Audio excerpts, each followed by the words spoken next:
Welcome to our channel. Today we how to configure ConvertKit brand styling for newsletter campaigns, beginner guide step by step clearly. Open your ConvertKit account and log in. Navigate to the Account Settings option on the left menu. Select the Branding tab within the Account Settings. Here, you will see fields to upload your logo. Click on the Choose File button to select your logo from your device. Ensure your logo is properly sized and clearly visible. Next, move to the Brand Colors section.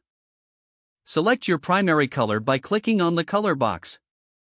You can manually input the hex code or use the color picker. Save your primary color selection.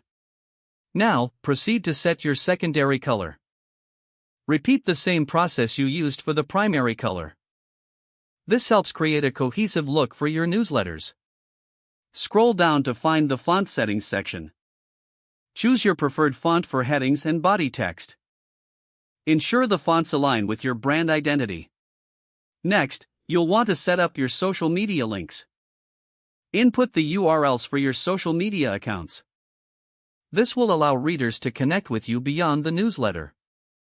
Once you complete these settings, preview them to check for consistency. Click the Save button to finalize your brand styling. Congratulations, you have successfully configured your ConvertKit brand styling. Your newsletters are now ready to reflect your unique brand identity.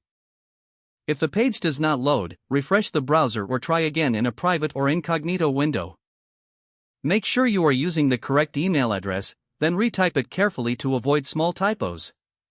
If your password is not accepted, use the Reset option and create a new strong password you can remember.